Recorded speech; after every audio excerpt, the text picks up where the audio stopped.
Well, this here is the Toyota Hyryder, and I'm sure that by now all of you are aware that this car is exactly like the Maruti Suzuki Grand Vitara. This particular version is the hybrid version, the full hybrid version, the one which gives you great fuel economy and the one which also costs you quite a lot.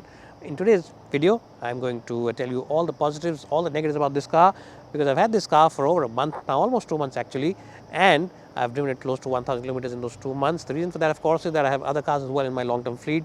So we keep rotating cars and then driving them around. So it gives us a good perspective about how each car is. And today, I'll tell you the big positives, the big negatives, and whether you should consider buying this car if you're in the market for a mid-size SUV or not. My name is Ashish Masih. If you come to this channel for the first time, then please subscribe to it. This is our special dedicated channel for alternative fuels, so hybrids, EVs, CNG, whatever you name as alternative fuel, you'll have it on this channel. And of course, if you want to watch our other content with bikes and cars with the regular ICE fuels or internal combustion engines, then please head to our other channel, Times Drive. The link is in the box below. And if you want to read about all these cars and the stories about the latest news of bikes and cars and other stuff, please head to our website, timesdrive.in. Anyways, let's get started with the Toyota Hyryder Urban Cruiser.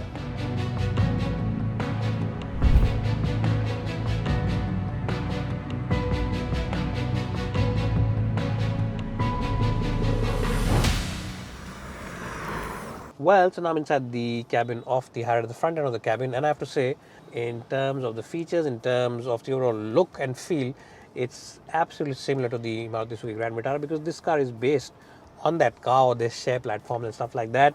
The only difference, of course, is that the color theme inside this one is slightly different. They use a very dark shade of brown, and of course the Toyota emblem, the Toyota logo over here. So these are the two big differences. Apart from that, as I said, everything is exactly the same. So in terms of features also, you get the same features. You get heads-up display, you get a bird's eye view camera, you get completely digital dials, and the infotainment system is also the same Suzuki unit. And I wish that Toyota had at least changed the infotainment system, because they could have given you a regular knob for the volume. It's exactly the same, and I don't really like, pressing the button again and again to raise the volume up or to take it down. So it's not really that cool. AC vents, the AC controls are, you could mistake them for being from the Brezza or even the Fronx or the Baleno, and the power window buttons are the same Maruti units which they use on a multiple set of cars. So really, in its entirety, it's not got that same wow factor, because there are cars like the Seltos, the Creta, which really have a certain wow feel good factor, and this car misses out on that. That's a shame, because this car does cost quite a lot. It costs over 20 lakh rupees in the full hybrid version. On the plus side, you do get cool front seats, different driving modes, and a dedicated EV button over here, EV mode button. And again, on the disappointing side, you get a regular handbrake over here, not the electric brake that you get on the other cars in this segment. So really, as I said, in terms of features, ADAS is missing, but you do get the other basics. But that certain feel-good wow factor inside this car is missing, and that's something you really want, because you're spending close to or over 20 lakh rupees in this case. Anyways, I'll give this car's front end a decent score of 7.5 out of 10. Let's jump in the back seat and see how good that is. In terms of seat comfort, the front seats are again quite good, and especially because of the AC, the ventilated seats, they do enhance the overall comfort. But still, wow factor is missing.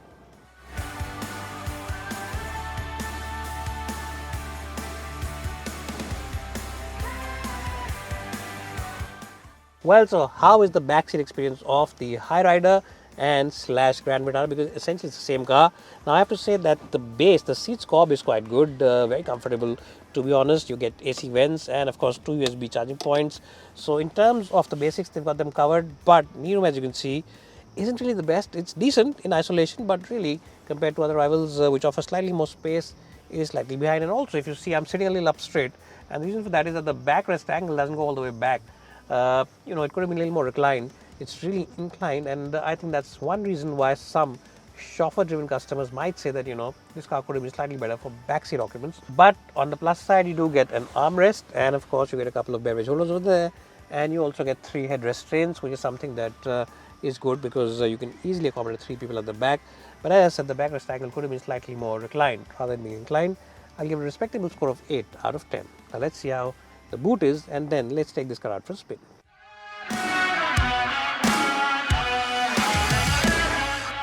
Well, so if we talk about the boot of the Toyota Hyryder or even the Grand Vitara, then unfortunately on the full hybrid, it's not really a very spacious boot. And the reason for that, of course, is that the battery pack is placed here behind and of course below the seat. So that takes up a lot of space. And if you're going to pick up your mother-in-law in this car, you can probably keep one big bag and maybe half or maybe a small one along with it. So not really an ideal place to keep those big bags. If you're planning to go on that weekend getaway, you can of course remove this partial shelf and you'll have a little more space.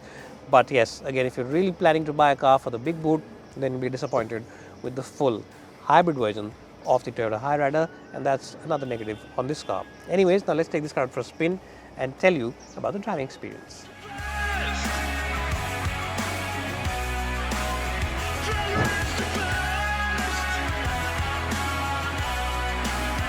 Well, so here I am driving the Toyota Hyryder. This, of course, is the hybrid version of the car, which you've already seen. Now, in terms of the outright power, the torque, whatever the fuel efficiency they claim, all those figures you know already, and you've just seen them on the screen. But how is it to drive? How is it to feel when you drive the car? That's really the essence of driving any car. And I have to say that if you drive it in the city, if you take it out for a spin, you start off, it drives in EV mode, and if you get stuck, you're driving in chock-a-block city traffic, bumper-to-bumper city traffic, then it's a very quiet, very refined, really nice little package. And for city driving, I think that this is one of the best packages out there, no doubt about it. It really is a phenomenal car. What you will feel when you take it out for a spin is that you have a cocooned cabin. There's very little noise which enters the cabin, and really it is very well insulated as well. The steering wheel also offers you very accurate feedback, very natural feedback. It doesn't feel artificial, and the ride comfort also is genuinely absolutely first rate. Yes, the ride comfort on this car is truly first rate. Whether you take it out on the highway, whether you take it out on badly patched roads, it just feels nice, comfortable, and soaks up all the bumps without any fuss whatsoever. So those are things where this car really is very good.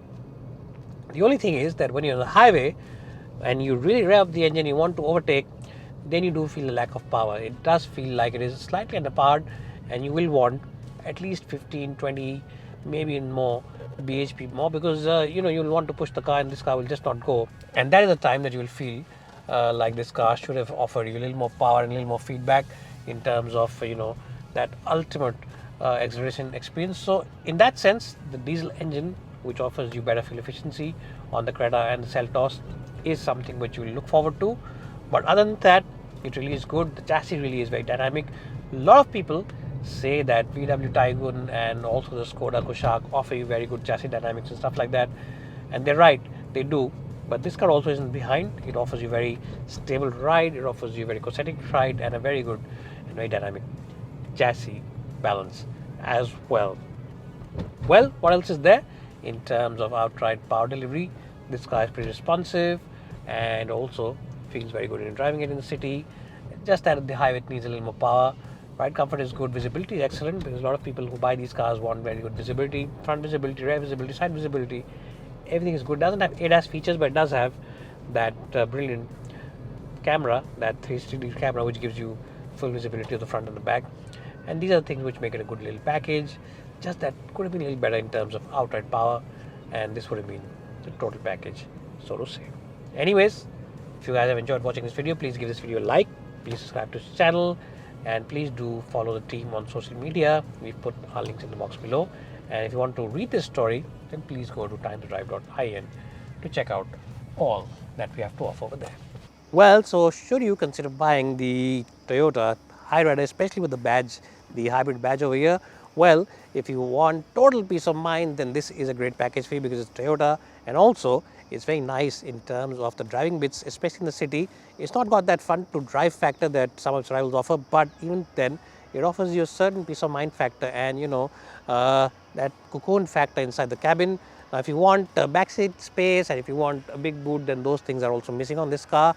So really you have to weigh exactly what you're looking at. But this car's pricing right now, you might say it's a little expensive, but remember that this car is available at discounts right across India. So the hybrid version can be bought for about 1 lakh or 1.5 lakh rupees less than the price suggests. And also some states and some cities are giving you discounts on the registration and road tax and stuff like that. So you might really get a sweet deal on this car, which really does make it a very good proposition. So check out what kind of deals you're getting at a dealership near you, and I'm sure that you'll agree with me that this is a no-nonsense car. It might not be the most fun to drive car, it might not be the most spacious car, but definitely it's a reliable car and a car which will definitely give you good fuel efficiency no matter what kind of terrain you're driving, highway, stuck in city, wherever you're driving, you'll easily get 17, 18, 19 or maybe even 20 kpl depending on your driving style. I'll give this car a respectable score of 4 out of 5. So bye for now, and thanks so much for watching.